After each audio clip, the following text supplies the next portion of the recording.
Ayan, good morning, good morning, good morning, grade 5. Today is November 10, Monday. Ayan, unang linggo ng ating quarter 3. Ayan. So, ngayon po is sobrang lakas po ng ulan, malakas ang bagyo, tuloy-tuloy po ang ulan. Ayan. Always pray po, mag-ingat po tayo, keep safe sa lahat. And huwag natin nahayaan na di masaktan bawat isa sa atin. Okay? Wala pong lalabas para wala pong matamaan ng kung ano pong structure, kung ano na sa labas. Yan. So last time is pinag-aralan po natin ay tungkol sa entrepreneur, sa computer, sa plants. Diba? So, ngayon naman po, dako tayo ngayon sa ating pag-aaralan ngayon, topic natin ngayong araw. Ayan.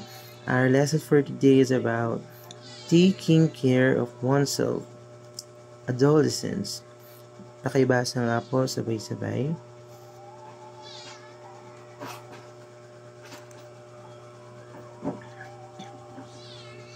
Very good. Taking care of oneself. Adolescence.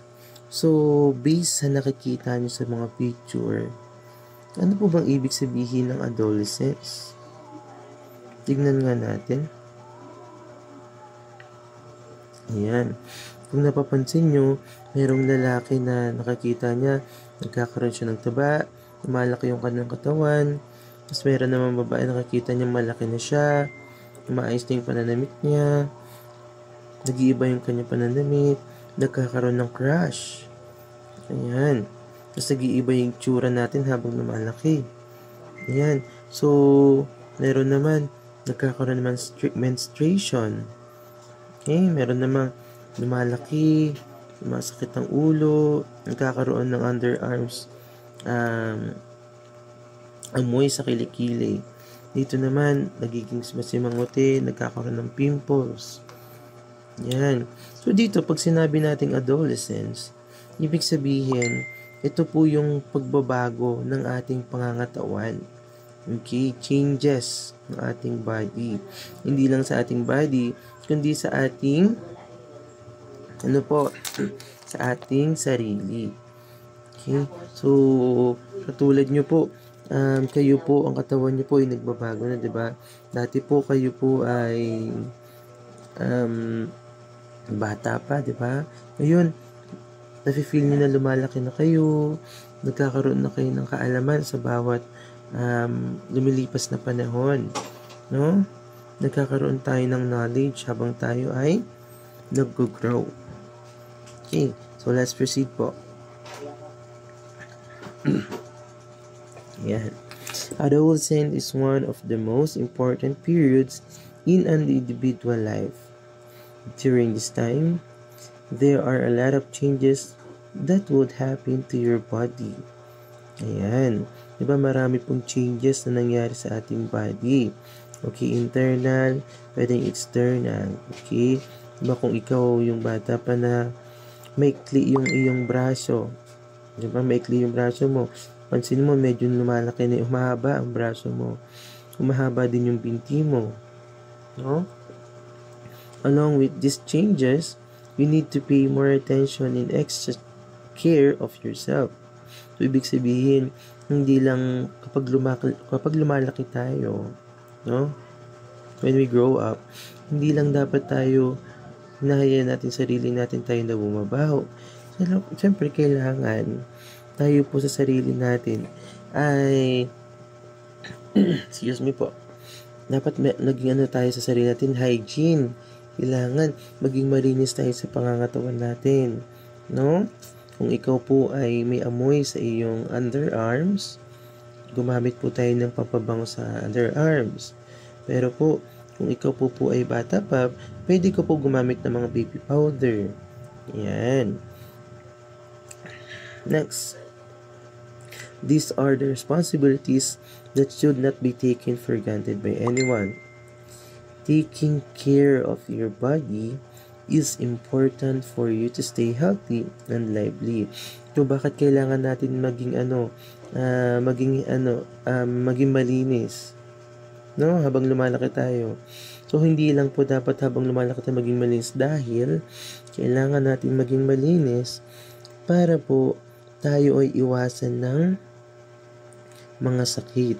Kasi po mga anak, habang lumalaki po tayo, nagkakaroon po, mas nagiging prone tayo ng sakit. Okay? So, habang tumatanda po, nagkakaroon po tayo ng mga sakit dahil humihina po yung mga immune system natin. Okay? So, make sure na nagtitake ng mga vitamins, kumakain ng mabuti, umiinom ng water, ng tama. Ayan. An individual to do this to be able to do his different duties and responsibilities in life. Look at the pictures. What do you see? Ano pong nakikita nyo? Tama. So, nakita natin na lumaki na yung bata. Siya po ay simula sanggol, baby, hanggang lumalaki-laki na po siya. And that is adolescence. Okay? Ikaw ay baby pa, di ba? Wala ka pang kung ano-anong nilalagay sa katawan mo.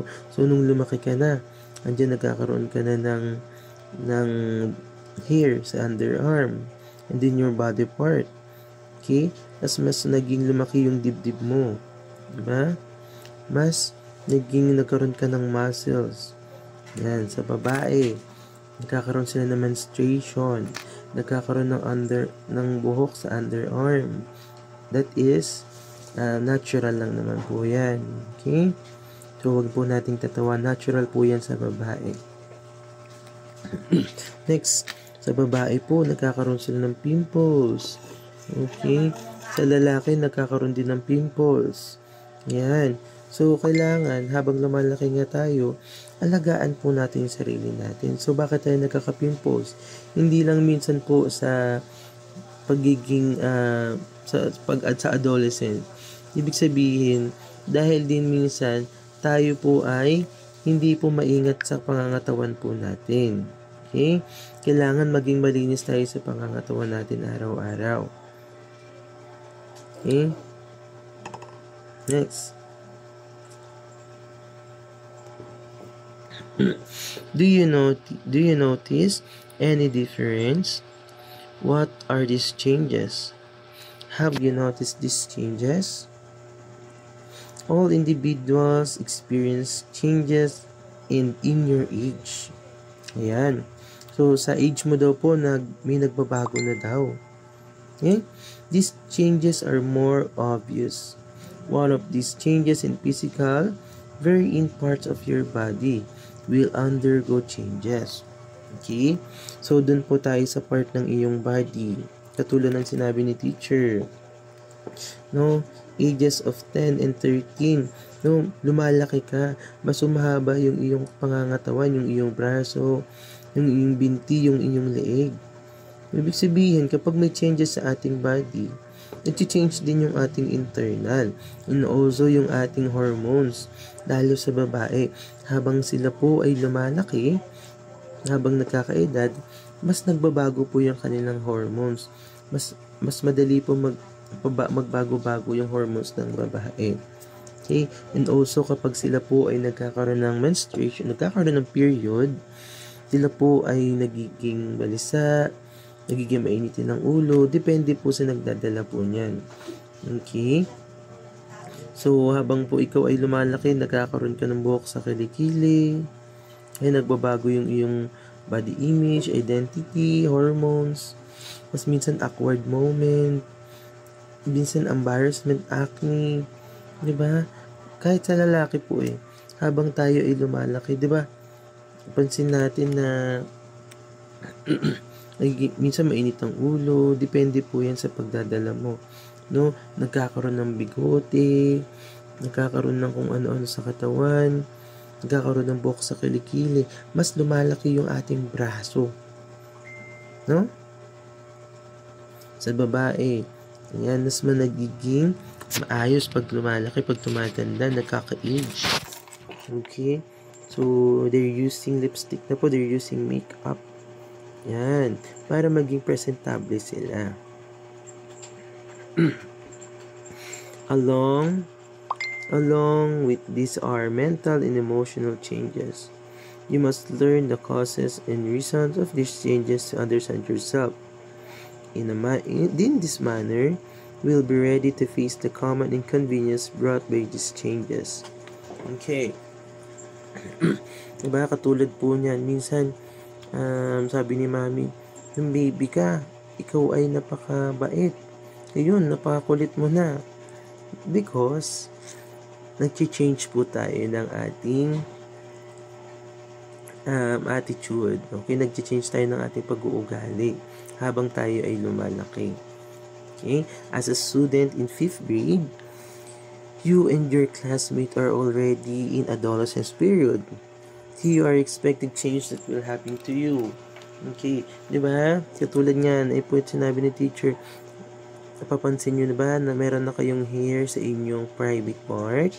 Nagkakaroon na kayo ng hair sa inyong underarms? Nagkakaroon na po kayo ng mustache? Yan. Diba? So, okay lang po pag-usapan ito dahil po ito po yung ating subject today. Nagkakaroon na ng mustache, nagkakaroon ng pimples, acne, body hair. Yan. Minsan nagiging masungit tayo, minsan happy, minsan excited. No?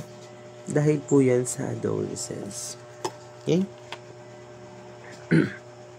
Yan. So, ayun lamang po ang pinakamaikli nating topic today dahil itatopic po ni teacher ito pagdating ng araw ng pasukan. Ngayon po, kung may nangyayari pong pagbabago sa inyong katawan na hindi mo po maintindihan, pwede pong kausapin si mami at daddy kung ano po yung pagbabago sa inyong pangangatawan. Okay? Kung ikaw po ay babae at nagugulat sa inyong changes ng body, pwede pong mag-ask kay mami. Okay? Kung ikaw po ay boy, kung ikaw po ay may tanong sa inyong body part, pwede mo pong tanong kay daddy. Okay? Lahat po yan, it's normal. Okay? Normal po yan yung changes sa ating body. Araw-araw po, may nagbabago sa ating body. Okay? So, ang assignment po natin is answer the following question. Number 1, what age does adolescence usually start? Okay? Name 1 physical changes in boys. Name 1 physical changes in girls. What should you do to stay clean and healthy? It is normal for everyone to change at the same time. Ayan. Sagutan po ito sa malinis na papel po. Okay? Tapos isend po ito sa ating Google Classroom. Thank you so much, Grade 5. God bless everyone. Keep safe po. Wala pong lalabas para hindi po maano kung ano-ano man. Okay?